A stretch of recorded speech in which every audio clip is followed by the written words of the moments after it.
que se utilizan para ver algunas cosas prácticas. Dios en su misericordia nos ha permitido dar algunas enseñanzas de las que se comparten acá. Hay material nuevo, pero algunas enseñanzas de las que se comparten acá en los seminarios mes a mes, nos ha permitido compartirlas en otras regiones del país y aún fuera. Y esto que vamos a compartir ahora, aspectos de la dirección, pues son unos aspectos que ya hemos visto en algunos lugares, pero creemos que es importante conocer o enfatizar.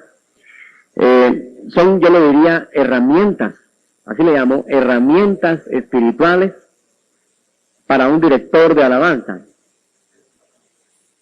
Y el proceso, vamos a ver el proceso de su llamamiento, su conformación para llevar a cabo esa función. O sea, unas herramientas espirituales que necesita el director de alabanza para llevar a cabo una mejor función en lo que Dios le ha llamado.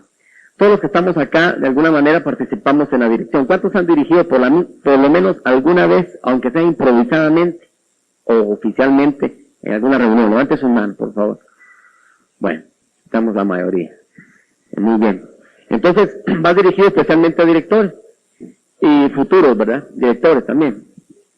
Entonces, yo quisiera que abriéramos la palabra en el libro de Levítico capítulo 8. Ahí vamos a tomar algunos aspectos.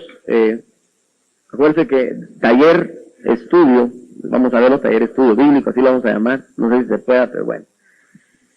Siempre hay una primera vez. Dice el capítulo 8 de Levítico, habla acerca de la consagración de Aarón y sus hijos. Antes de leer los versos que necesito que veamos, quiero que definamos algo. Ya lo hicimos en una oportunidad los que estuvieron. Repito, estamos viendo aspectos acerca de la dirección. Esto lo hemos tocado algunas cosas en otros lugares. Si hay alguien acá que escuchó algo de esto, pues enriquezcase más o puede ir a otro taller. Pero queremos hacer, hermano, énfasis en que las herramientas espirituales son, yo diría, prioritarias en la vida de un director. Director no es aquel, decíamos en un taller, no es aquel que simplemente sabe llevar una cadena o una secuencia de coros, ¿verdad? Y no se confunde, sino que sabe dónde encajar en las notas, pedirlas, etcétera. Ese no es un director, simplemente es una persona que tiene la habilidad para poder llevar una secuencia de coros. Pero un director, hermano, a la manera de la palabra, a la manera del tabernáculo de David, es algo más. Es algo más. Necesita herramientas, tener criterios, convicciones, bases espirituales que definan la posición que él está, o la función que él está desempeñando, o que va a desempeñar. Específicamente, vamos a ver entonces el director de alabanza, las herramientas espirituales que lo conforman, que necesita para desarrollar bien esta función. Y vamos a ver por qué razones muchas veces nuestros cultos no se tornan o no son del todo, llamémosle así, exitosos o bendecidos o prósperos con la gracia de Dios, con la participación de todo el pueblo. Muchas veces le atribuimos la responsabilidad al director. Fíjense que ahora tal vez voy a dar algunas palabras de aliento a ustedes, los directores. Lástima que no está el pueblo, ¿verdad? Pero le voy a decir algo, no siempre nosotros tenemos el error o cometemos los errores. A veces el culto está duro, está la cosa seria, difícil, y entonces luego la gente, otras personas empiezan a comentar ahí abajo, ¿verdad? Usted está arriba administrando, ya está dura la cosa, no, está hermano, o anda carnal, no oró, a ver cómo anda. Lo empiezan a uno a ver así. Entonces uno baja todo frustrado y todo, y percibe el comentario, dice uno, ¿qué está pasando con nosotros o conmigo? Pero en realidad no siempre está la culpa en el director. No siempre está el error en el director. ¿Por qué? Entendamos esto. Primero, el pueblo cuando se congrega, un día entre semana especialmente, viene de su trabajo, viene de su casa, quizás tuvo problemas en el trabajo, venía en el camino, chocó, algo pudo haber pasado, lo insultaron, qué sé yo, entonces viene con cargas, viene con necesidades. Entonces el ambiente, como decía Milton anteriormente, en el ambiente positivo, si estamos todos con la disposición para alabar al Señor, pues es algo exitoso, es algo lindo, porque todos estamos con la misma disponibilidad, estamos en armonía, en sinfonía, en armonía, acordes a una voz. Vamos a ministrar con esa actitud. Pero el otro caso es que vienen con problemas, con cargas, con necesidades, el resto del pueblo, y encima el director también, agréguele usted. Entonces la cosa como para que no se sienta dura y difícil, es una batalla. Pues Dios nos ha llamado y ahí vamos a echar mano de unas herramientas ahí es donde van a intervenir. O sea, ahí es donde vamos a aplicar lo que vamos a ver ahora y vamos a hacer uso. Yo sé que todos la tenemos, pero algunas veces no las ocupamos o no tomamos las posiciones que Dios nos ha mandado a tomar en esos momentos. Decía Milton, qué rico es dirigir en un retiro, y es cierto, hermano. A veces en la iglesia, por ejemplo, acá en la iglesia central, tengo el ejemplo, ¿verdad? Estamos cerca, acá, estamos aquí. A veces es sencillo. La mayoría de veces, o sea, solo cantamos y ministramos al Señor y no hay necesidad de estar motivando, de estar gritando, de estar empujando. No. Simplemente la gente ya con esa disponibilidad y empieza, y hermano, y entramos a adorar y nos olvidamos de todo. Y el Señor de su misericordia viene y nos habla nuevamente. Luego, después de esto. Pero, pensemos, cuando nos toca ir a dirigir a un parque, cuando nos toca dirigir a una cárcel, no se está dirigido a una cárcel, el mayor dirigido con los presos, ¿verdad? Que con la cara así señalada y se me quedan viendo, hermano. Y no hay modo que alaben, ¿verdad? Y no hay, hermano, que suda la gota gorda, ¿verdad? Pero déjenme decirle que allí en esos lugares es donde especialmente necesitamos de estas herramientas espirituales, porque la lucha se torna más difícil, no solamente. Entonces, entendemos en esto, en base a esto, que no es solamente saber llevar una cadena de coros o saber en qué nota está, es algo más la dirección. Entonces, la responsabilidad está en el director siempre. Los problemas cuando el ambiente está duro y no podemos fluir y todos nos miran, no siempre. Pero, algo sí podemos decir, el director tiene, yo diría, un 70%, eso es una opinión personal, no es algo bíblico, es un 70% de responsabilidad. Y el otro 30%, bueno, el otro 30% está entre músicos, cantores y el resto del pueblo, ¿verdad? Yo aquí encuentro el otro 30%. ¿Por qué? Porque si decimos director, pues director se supone que es alguien que sabe lo que está realizando o sabe a dónde llevar o conducir a alguien. Eso significa director. Es alguien que coordina, que administra un lugar, un ramo, ya lo decimos en una ocasión. Entonces es alguien que tiene muy definido, muy claro a dónde quiere llegar. Entonces la responsabilidad de él es fuerte. ¿Por qué? Porque él está dirigiendo no solamente a un pueblo, para entrar a la presencia de Dios, sino que, usted sabe, tenemos que estar pidiendo notas, tenemos que estar, digo a los cantores, bajen aquí, subamos o ministra tú, tenemos que estar dirigiendo a todos. Entonces un director tiene gran responsabilidad. No le podemos quitar, hermano, su responsabilidad. La tiene también, pero no siempre, insisto, no siempre, cuando la cosa está dura, el problema está en el director, no siempre, por las razones que expuse. Puede ser en el pueblo, el problema que viene cargado, puede ser un Acán, que existan estos otros grupos, o estos dos bandos. ¿Se acuerda de Acán? Por un Acán, Israel no conquistó una ciudad más pequeña que Jericó. Acán era la tribu de Judá. ¿Se sabe lo que significa?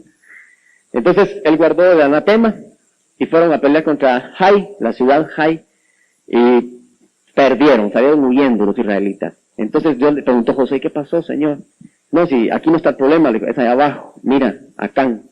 Entonces, Acán era uno del pueblo, de la tribu de Judá, que estaba en pecado, digamos, estaba fallando, tenía anatema, tenía maldición, pecado.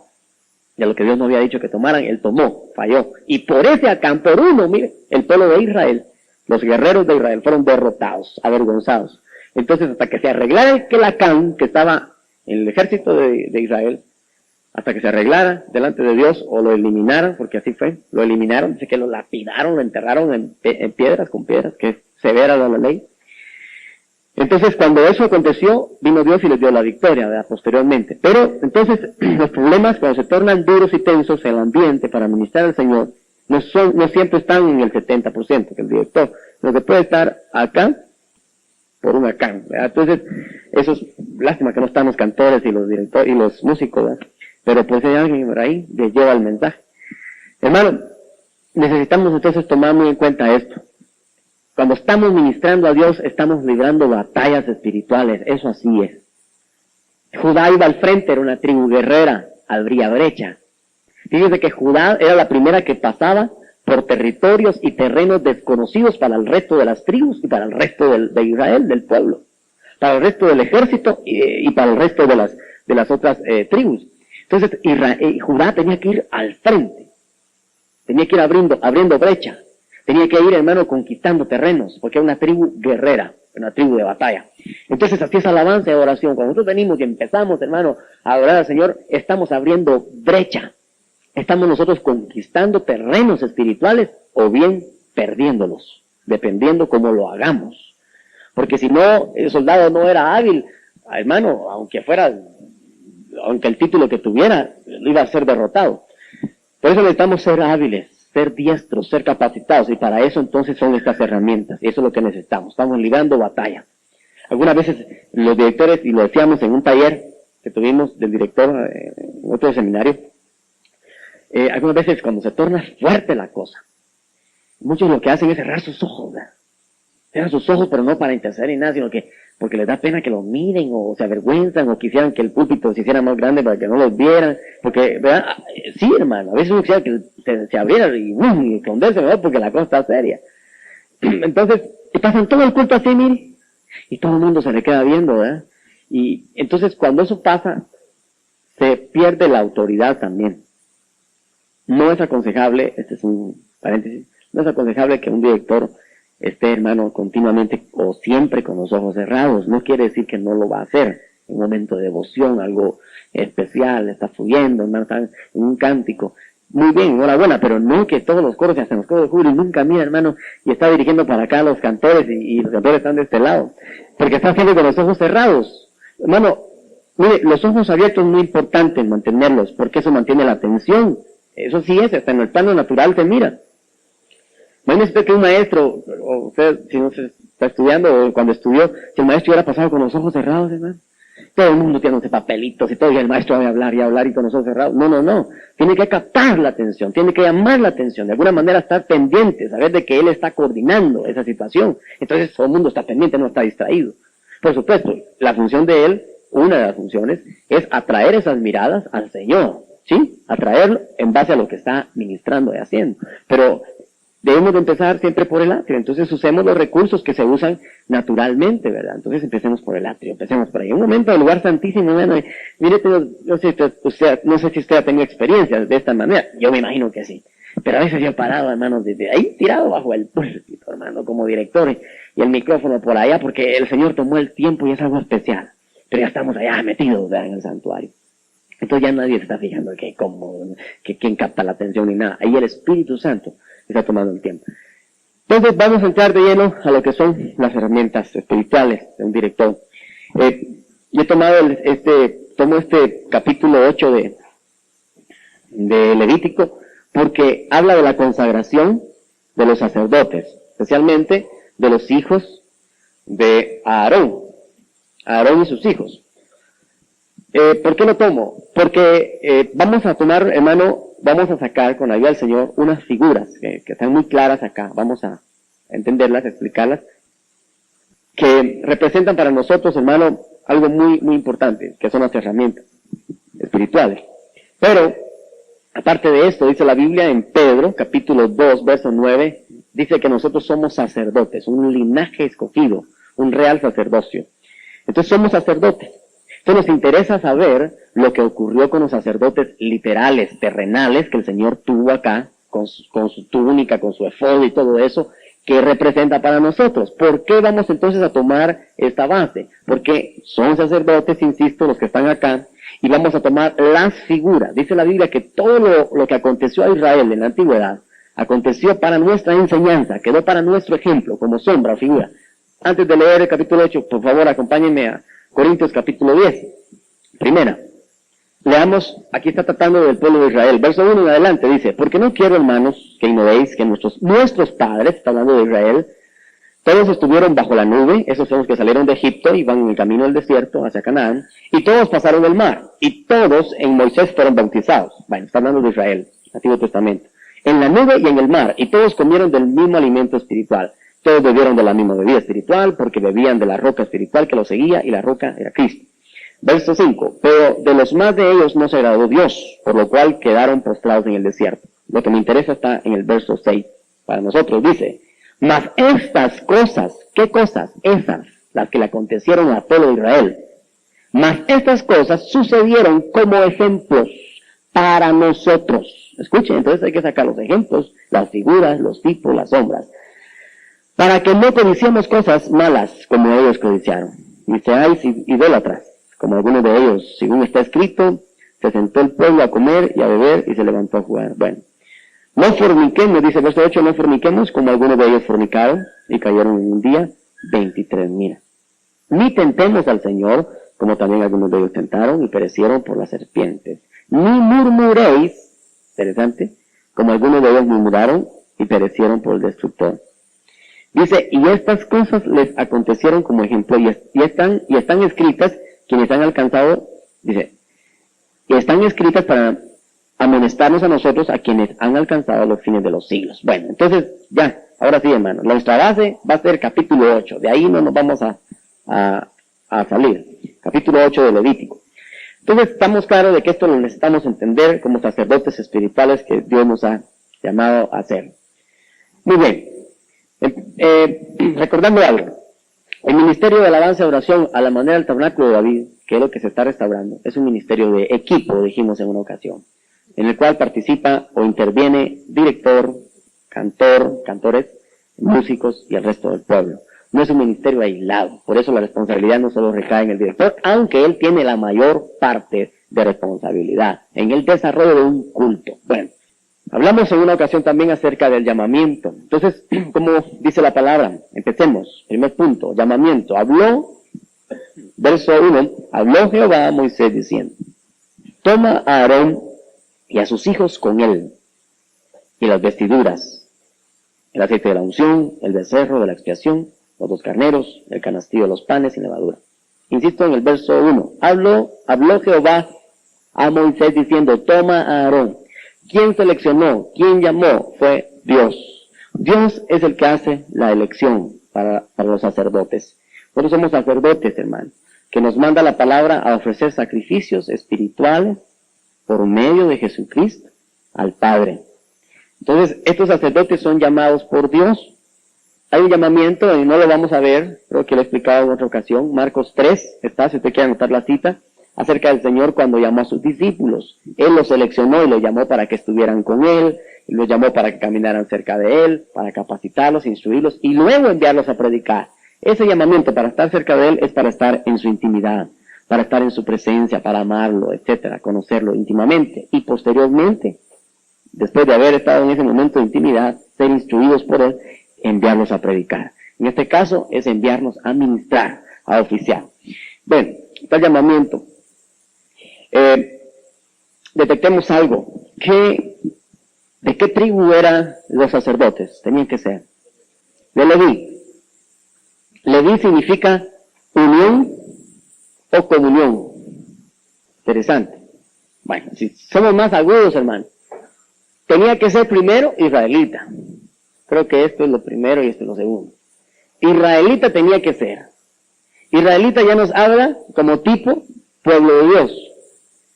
Para ser un sacerdote tenía que ser del pueblo de Dios, pero específicamente tenía que ser de la tribu de Leví. Aparte de ser del pueblo de Dios, tenía que ser de la tribu de Leví. Y Leví significa, su significado es unión o comunión. Qué interesante, hermano. Entonces, ¿por qué necesita el sacerdote de ahora tener unión o comunión? O más bien dicho, ¿por qué uno de los requisitos para ministrar a Dios es de una persona que sea espiritual? Bueno, porque los sacerdotes tenían el privilegio y tenían la responsabilidad también de que, de hecho voy a dar la definición de sacerdote, de estar en la presencia de Dios oficiando. Dice la palabra, no se presentará sacerdote ante mi presencia con las manos vacías.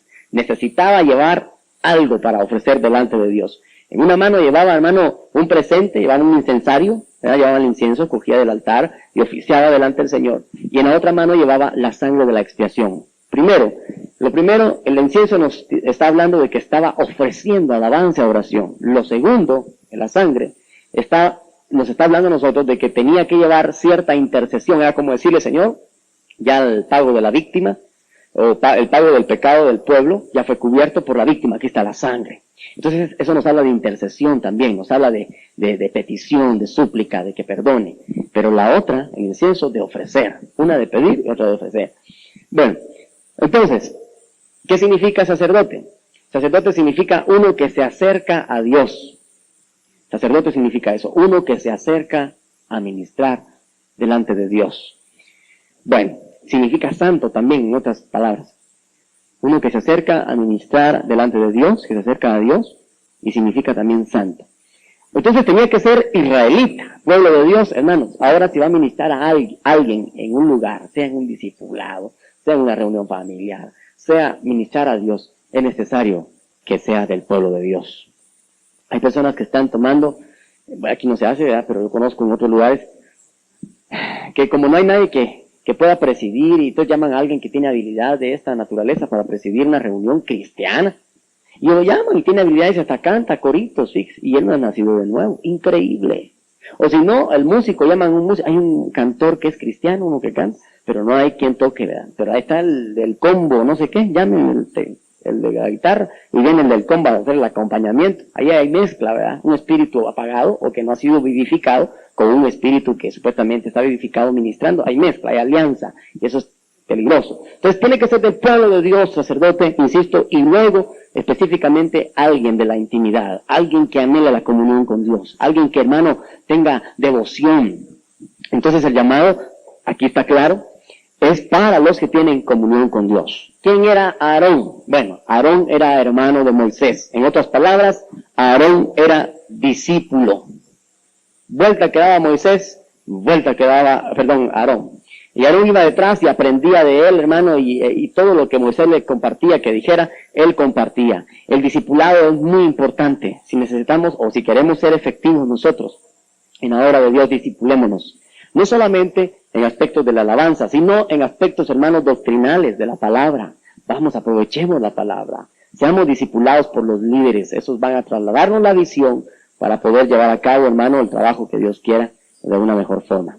Hay algo importante. Dios utiliza los talentos naturales que le ha conferido a una persona. Veamos qué talentos tenía, por lo menos manifestaba este hombre llamado Aarón. Éxodo capítulo 4, versos 14 y 15. Acuérdense que capítulo 8 va a ser nuestra base. Vamos a Éxodo capítulo 4. Dice la palabra en el verso 14 y 15. Tú hablarás a él y pondrás en su boca las palabras, y yo estaré con tu boca y con la tuya, y os enseñaré lo que hayáis de hacer. Y él hablará por ti. Está hablando Dios a Moisés. Le dice, ¿y él? ¿Quién? Él. Está hablando de Aarón.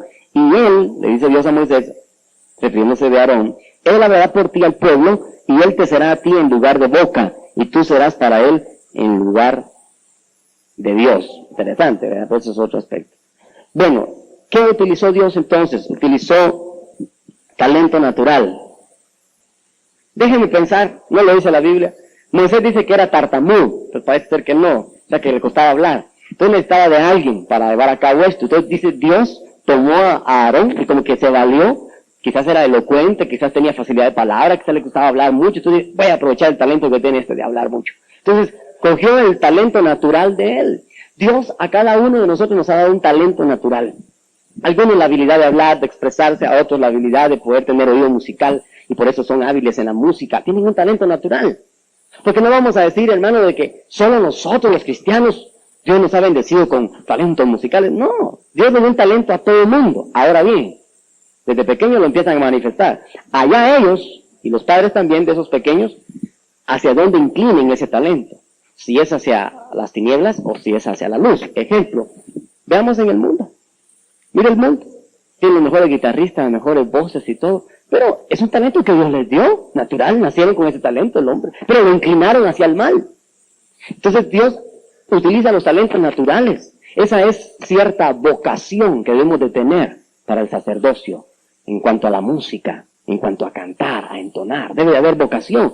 Entonces ese talento lo encontramos también en 1 Crónicas capítulo 25.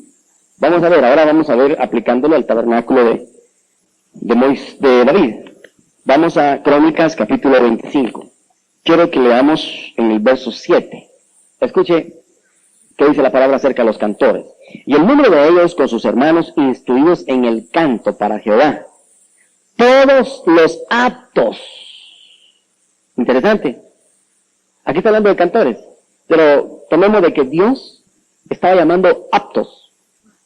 Entonces, Dios va a utilizar talentos naturales. No quiero decir con esto de que Dios no haga un milagro en el camino, de que alguien tiene buenas intenciones de estar en alabanza, ser un buen director, pero no entona, por ejemplo. Qué difícil, ¿verdad? Y es una persona espiritual, ama al Señor, pero no agarra la nota, hermano. Entonces, Dios puede hacer un milagro. Y si Él se esfuerza a ensayar y a escuchar mucha música, puede lograrlo. Pero lo ideal es de que Dios utiliza los talentos naturales también. Todos los aptos, dice, a los aptos. Esa es la vocación. Eso es utilizar el talento natural que Él ha concedido. Ahora bien, aparte de esto, hay un talento principal, hermano, que yo creo que ese talento es un talento, hermano, prioritario sobre todas las cosas, o sea, sobre todos los talentos que podamos tener. Quiero que veamos ese talento en el capítulo 2 de Timoteo, 2 de Timoteo, capítulo 2, verso 2.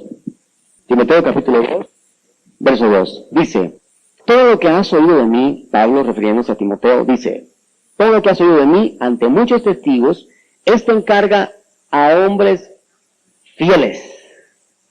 Hermano, ese es un talento o una habilidad natural que traemos o no traemos, o que adquirimos en el Señor y la desarrollamos o no la desarrollamos. Porque aquí está encargando a hombres fieles, pero agregue el otro talento, que sean idóneos para enseñar. O sea que pueden haber personas idóneas para enseñar, pero no fieles. Y la prioridad aquí es ser fieles. ¿Fieles a qué?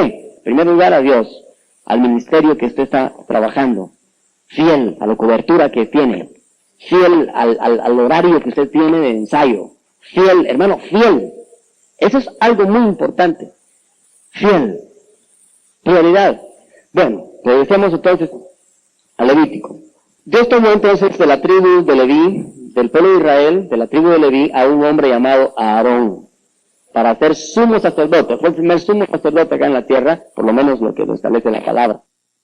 Viene a lo mismo. O sea, Aarón era un iluminado, era un ilustrado. Muy bien. Punto número 2, aparte de ver el llamamiento y la elección que el Señor hace, vemos en el versículo 6 del capítulo 8, dice, entonces Moisés hizo acercarse a Aarón y a sus hijos y los lavó con agua. Estamos viendo la consagración de los sacerdotes, figura para nosotros, espiritual. ¿Qué es el agua en la Biblia? Vamos a Efesios capítulo 5, verso 26. Efesios 5, 26. Dice la palabra, hablando de la iglesia, Cristo dice, para santificarla, habiéndola purificado en el lavamiento del agua por la palabra. La palabra. Fíjese, ya vimos punto número 1, llamamiento y elección. Número 2, hay un lavamiento.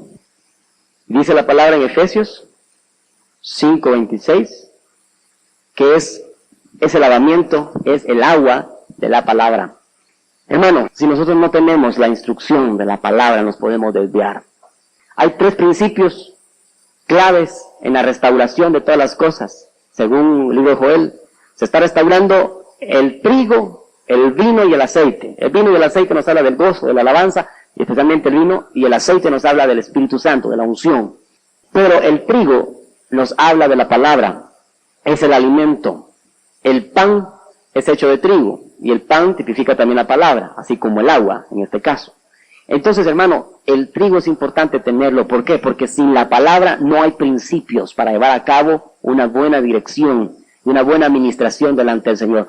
Necesitamos basarnos en la palabra en todo lo que hagamos. No son criterios personales los que debemos de imponer.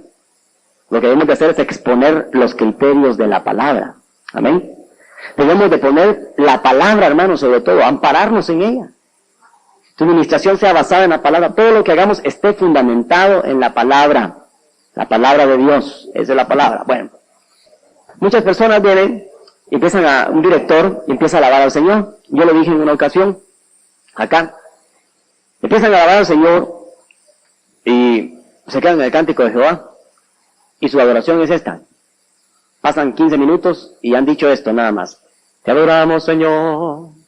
Aleluya. Hablan un par de lenguas de te alabamos, Señor. Aleluya. Ya van 20 minutos de ahí. Te alabamos, Señor. Suben más, de una octava. Aleluya. Ya van media hora y te alabamos, Señor. Suben más. Aleluya. Hermano, ¿por qué hay escasez de expresión y de elogios? Porque desconocen la palabra. Dice en una epístola, no recuerdo cuál es, y que la palabra de Dios habita en vuestros corazones, morando en abundancia, dice, en vuestros corazones. Hermano, si tú no quieres quedarte corto en una expresión de alabanza al Señor, en un cántico, por ejemplo, bébete, como es agua, se bebe, bébete la palabra. ¿Qué sugiero? ¿Qué recomiendo? Bébete los salmos. En los salmos hay expresiones, hermano, hay atributos que reflejan lo grande de Dios, hay cualidades. Entonces ahí estamos alimentándonos de la palabra, del agua, bebiéndola, estamos llenándonos. Cuando estemos en todo momento de adoración, en un cántico, por ejemplo, no nos vamos a limitar, sino que se va a desbordar aquel río, hermano, el agua va a fluir, va a haber palabra. Figura, ¿se acuerda de las tinajas allá en la boda de Caná? La boda de Caná, llegó el Señor, se acabó el vino, todos estaban tristes y el Señor dijo, 6 tinajas son, 6 número de hombre, tinajas, regularmente eran de barro o algo similar, tipifica al hombre, llénenla de agua, palabra, llenen a los hombres de agua, llénense de logos, llénense de logos de la palabra. Óigame, ¿y qué hizo él?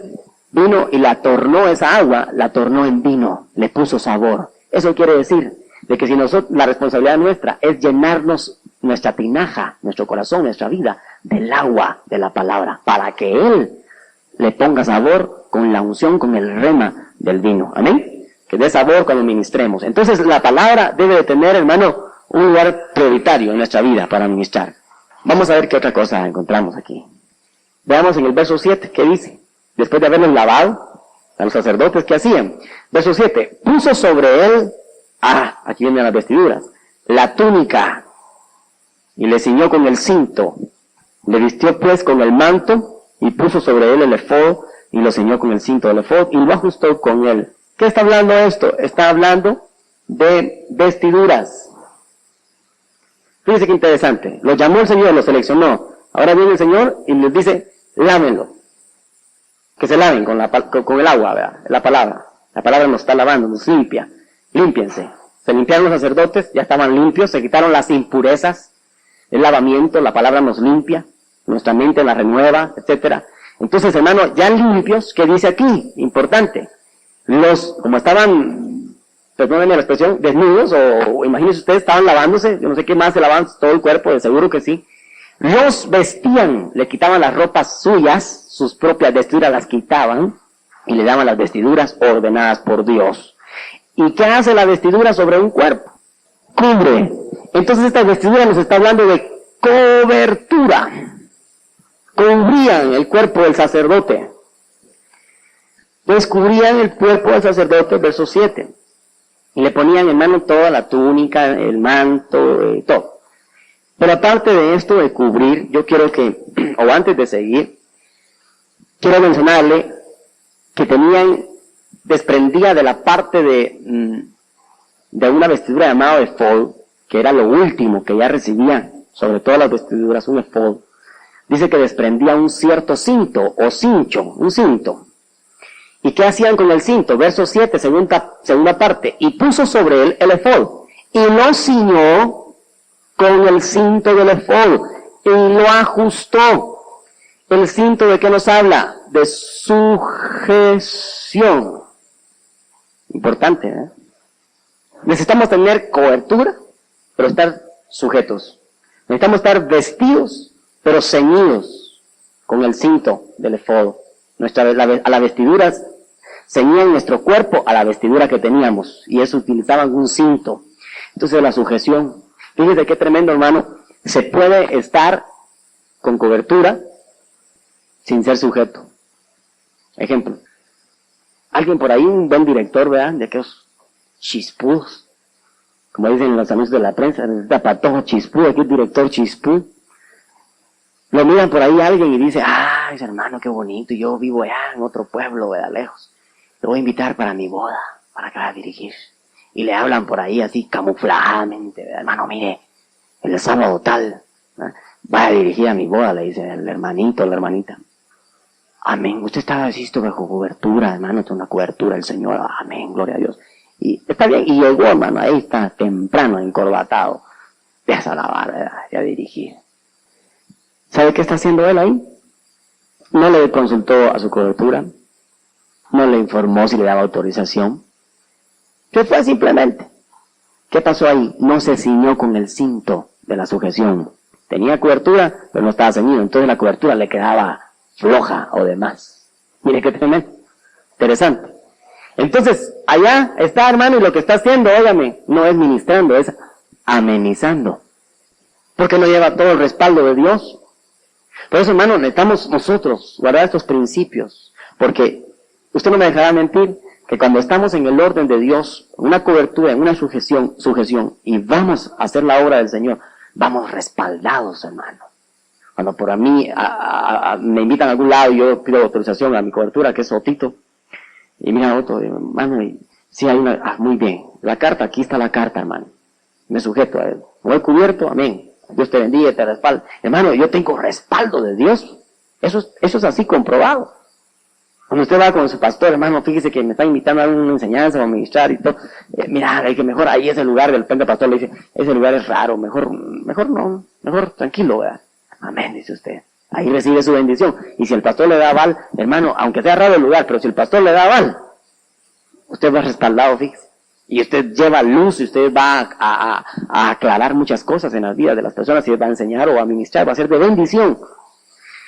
Entonces, hermano, importante, la cobertura, pero también la sujeción. La sujeción no debe de verse, hermano, como algo que, pura ley, no me dejan hacer nada. No, debe hermano, de valorarse, si Dios trabaja en base a eso. Sujeción. Vamos a ver qué otra cosa había en la vestidura del sacerdote, como estamos viendo el orden. Dice en el verso 8, luego le puso encima el pectoral y puso dentro del mismo los urim y tumim. Fíjese que encima de todo le ponía una especie de, no se me ocurre otra palabra, pechera, porque estaba en el pecho, ¿verdad? Una cosa aquí llamada pectoral. Y en el pectoral parece ser que eran piedras lo que llevaba. Entonces, dos piedras principales, aparte de las 9, o de las 12 que representaban Israel, esas piedras eran llamadas Urim y Tumim. Urim, Tumim. Y fíjese que con estas clases de piedras era un sistema raro, como usted sabe, Dios es una dispensación diferente, y en ese tiempo a través de estas dos piedras, consultaban a Jehová. Muchos hombres de Dios consultaron a través del Urim y Tumim. Es un misterio. Yo no sé por qué Dios ocupó eso. Lo cierto es de que tenían que consultar a Dios a través de los Urim y Tumim. El sacerdote consultaba, eso le servía para consultar. Pero veamos de qué nos está hablando el Urim y Tumim. Nos está hablando el Urim y Tumim del discernimiento de espíritus, o discernimiento. Esta otra herramienta es muy importante, hermano. Necesitamos discernir. Ahora, ¿qué significa Urim? Urim significa luces. Y Tumim significa perfecciones o conocimientos. Urim, luces. Hay dos clases de discernimiento. El discernimiento que nos da, o sea, usted tiene que discernir, es distinguir, diferenciar entre uno u otro, pesar. Entonces, el Urim nos está hablando de luces. Y hay un discernimiento de las luces del candelero. Esas luces alumbraban. Estaban alumbrando el lugar santo. Alumbraban los panes, alumbraban el camino del sacerdote hacia el santuario. Entonces, esto nos está tipificando el discernimiento espiritual. El primero, discernimiento de espíritu. Este es un don que está en Corintios 14, 1 Corintios, usted lo puede ver despuesito. 1 Corintios 14. Pero hay otro discernimiento, hermano. Y este discernimiento es muy importante también. Ese discernimiento, yo quisiera que por favor lo viéramos en Hebreos capítulo 5, verso 14. Hebreos capítulo 5, verso 14. Dice, pero el alimento sólido es para los que han alcanzado madurez, para los que por el uso tienen los sentidos ejercitados en el discernimiento del bien y del mal. Este es un discernimiento por uso, por el uso. ¿Por el uso de qué? Agrégale usted por la experiencias, por ejercitamiento. Si usted no se ejercita, nunca va, hermano, a discernir en este plano de discernimiento. Rico es, hermano, sabroso recibir el discernimiento. Por ejemplo, tú llegas a un lugar y la cosa está dura, el ambiente, te invitaron a una aldea a dirigir en un campito, hermano. Están los hermanos con toda la gana, pero se siente un ambiente fuerte, ¿verdad? Entonces dices tú, ¿qué será? Los hermanos están dispuestos, pero hay algo aquí. Pero tú ya fuiste a la cárcel, ¿verdad? Y viste aquel así. Entonces dices tú, yo me acuerdo qué fue lo que pasó y qué estaba ocurriendo. Y vienes tú, en base a ese discernimiento, porque tienes mediante el uso, tienes ejercitados tus sentidos. Vienes y discernes y dices, bueno, no, aquí, en base a esa experiencia, aquí la cosa está similar de la cárcel. Entonces vamos a entrarle así de esta forma, ¿verdad? Entonces ya no necesariamente vas a intervenir místicamente con el discernimiento de espíritu, que es importante también. Por favor, me estoy explicando, me van a entender. Necesitamos entonces, hermano, por el uso, ejercitarnos. Base a la experiencia, tú ya sabes de qué se trata, ¿verdad?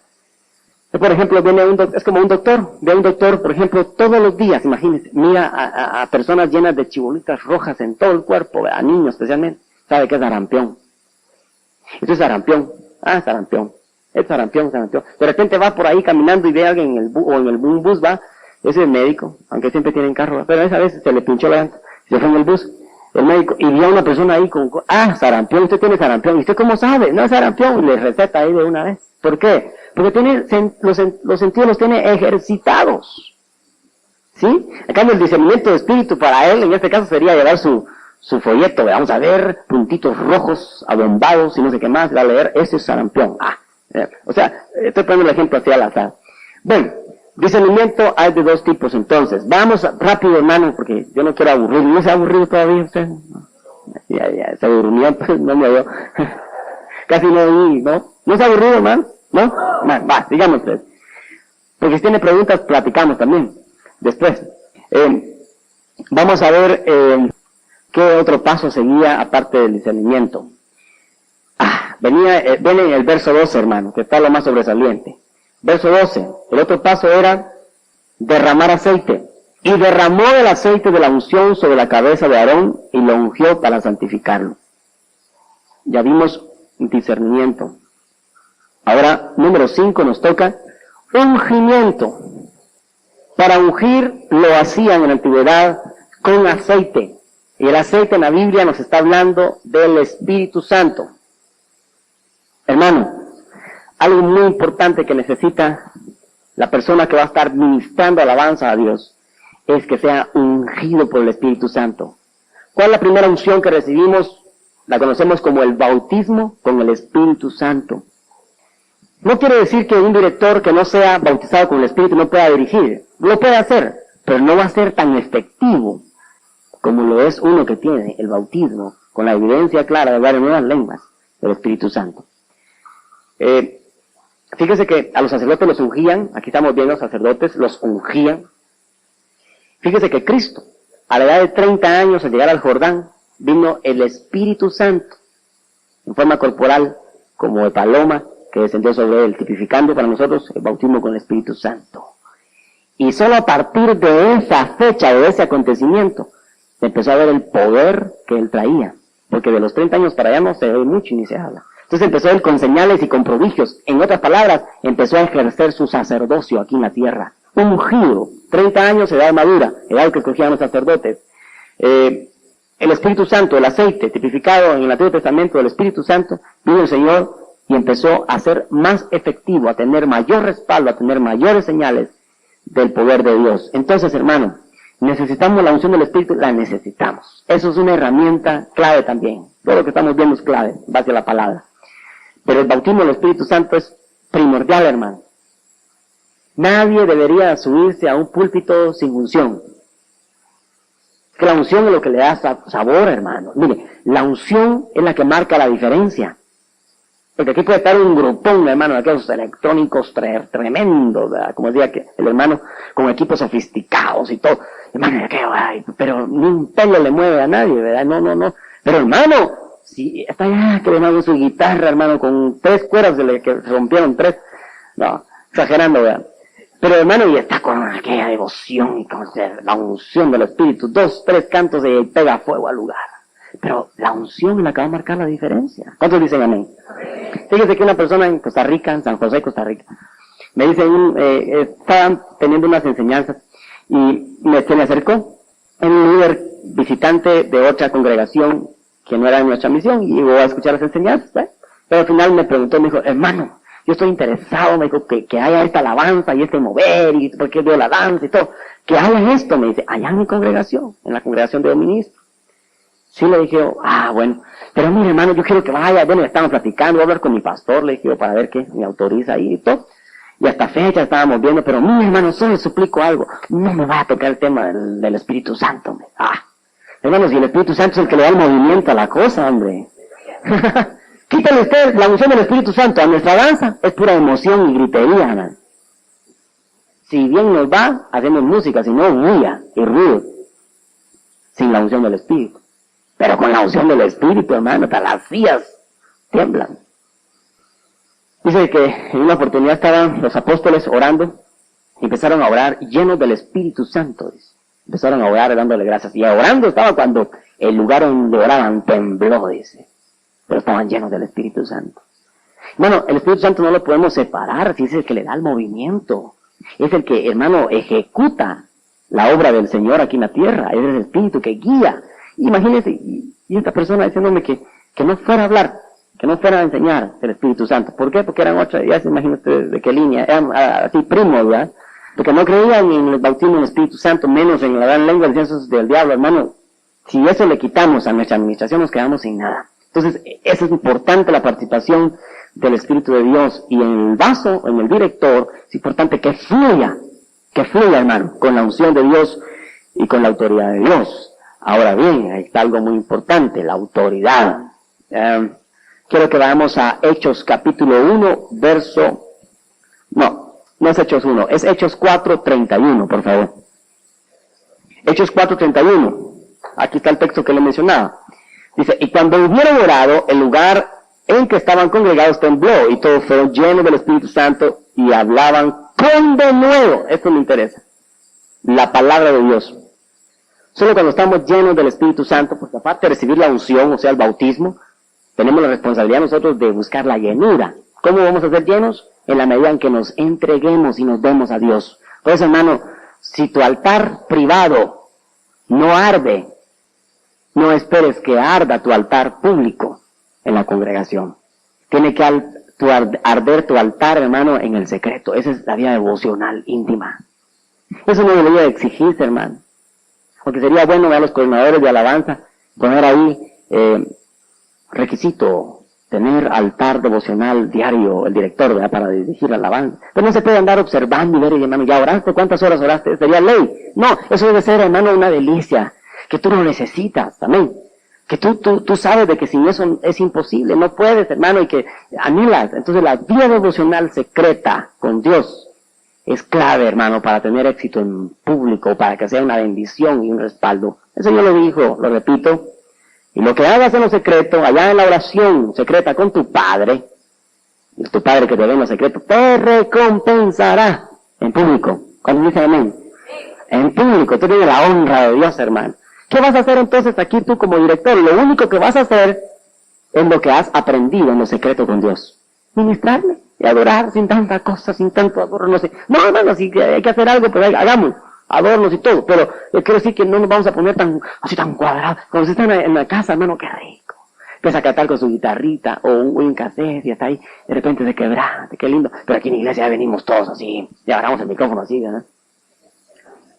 Exalto no, hermano, no. Dejemos con el mismo corazón, la misma sencillez, porque ministramos al Señor en lo secreto. Hagámoslo, niños. Fíjese que yo no sé si usted allá en lo secreto en su casa, y nadie lo ve, se ha puesto a danzar solo. Yo no sé si usted lo ha hecho. Fíjese que yo fui tan bíblico que si más le quiero la pata a una cama, dice. ¿Sabe por qué? Porque dice, el Salmo 149 dice, alaben aún a Dios en sus camas, dice. Entonces yo me empecé a danzar, hermano, que si más se rompe una pata, no me... Entonces no está, yo danzo y hermano, alabo al Señor, pero es sospechoso cuando no se hace en secreto, hacerlo en público, que no lleva vida, ¿verdad? No lleva, carece de fundamentos, carece de realidades, de experiencias. Entonces vamos a estar haciendo una comedia, ¿verdad? Delicada. Entonces, hermano, en base a la autoridad aquí dice, verso 31, y fueron llenos del Espíritu Santo y hablaban con denuedo. ¿Qué es denuedo, hermano? Yo entiendo por denuedo, sé la definición, aunque no la tengo muy clara, pero entiendo por denuedo una fuerza o un coraje, el ser aguerrido, el tener ímpetu para decir, para predicar, para ministrar, para hacer. El denuedo es coraje, es pararse, hermano, y empezar a decir las cosas sin temor. Ese es el denuedo. En otras palabras, yo lo entiendo así. Entonces, hermano, ¿quién les dio el denuedo? Y dice, fueron llenos del Espíritu Santo. Y tan solo después de eso, hablaban con denuedo la palabra de Dios. Pablo decía y oraba y le despedía a las personas que oraran por él también y decía, por favor, oren por mí, por nosotros, para que nos sea dado denuedo y podamos predicar la palabra con ese denuedo del Espíritu. Entonces, cuando nosotros tenemos denuedo, apliquémoslo ahora. Eso es para predicar, pero apliquémoslo ahora. Para ministrar, hermano, necesitamos autoridad, en otras palabras. El Espíritu Santo dice en Hechos 1:8, y recibiréis poder cuando haya venido sobre vosotros el Espíritu Santo, y me seréis testigos, etc. ¿Qué recibimos entonces con el Espíritu Santo, con el ungimiento? Poder, autoridad, denuedo. Entonces, hermano, eso va a marcar la diferencia. Porque cuando tú estés ahí, hermano, que todos te quedan viendo, que yo he contado en otras ocasiones también, que, hermano, recuerdo una experiencia. Yo con mi guitarrita, hermano, solo sabía un re, sol, la. Ahí cantaba, hermano, re, sol, la. Esos eran mis puntos. Y dirigiendo en un lugar del occidente del país. Y estábamos iniciando una obra con un pastor. Y, hermano, cuando yo me entraba, hermano, y sudaba, y a veces me quebrantaba, yo me imaginaba que me lo tirado bajo las sillas, hermano, y todo así. O masticando chicle, ¿eh? Otros platicando, hermano. Ay, Dios mío, ¿qué pasa, verdad? Cuando el grupo era pequeño de la iglesia, ¿verdad? Reuníamos en una casa. Éramos 18, 20. Ay, hermano, entraba y yo me bajaba frustradón, ¿verdad? Pero, hermano, cuando entendí de que si yo ministraba al Señor, sin que me importara lo que los demás, si lo hicieran o no, yo no bajé frustrado. Porque déjeme decirle que algunas veces entonces venía yo y Dios me dijo, tú encárgate de ministrarme a mí, de adorarme. Entonces yo bajaba algunas veces de ese púlpito, hermano, bendecido, aunque el pueblo, hermano, no había, gloria a Dios, así, indiferente, y bajaba, hermano. Eso fue en el inicio de la congregación. Pero yo bajaba ya, decía el Señor, bueno, una sonrisa tuya me basta, saber que te ministré a ti. O sea, no bajaba con aquella acusación ni nada, de que no hubo bendición. Pero déjenme decir algo. Dios me dijo que les dijera esto y les dije, hermanos, yo voy a ministrar al Señor, yo lo voy a hacer y me voy a entregar. Y le expliqué algo ahí de que hacerse como niño y entregarse, llamarlo, etc. Si usted me quiere seguir, le digo, si usted quiere tener esa bendición también, la que voy a disfrutar, porque voy a ministrar a mi Dios, acompáñeme, sígame, si usted quiere esa bendición. Se la puse así, mera, ¿verdad? Desafiante. Pero yo no me olvidé, me empecé, hermano. Hermano, fue una bendición, porque entonces ya empezaron a valorar el privilegio de la ministración de alabanza, de adoración al Señor. Sí, porque entonces, hermano, ya se dieron cuenta, pues, de que la realidad era que cuando había alabanza y adoración a Dios, iba a haber presencia de Dios, porque, acuérdense, Él habita ahí medio de la alabanza. Pero, concerniente a los directores, ¿qué necesitamos y dónde necesitamos la unción del Espíritu Santo? En los lugares difíciles. Yo le he dicho a los directores, hermano, que los directores para mí son, o deberían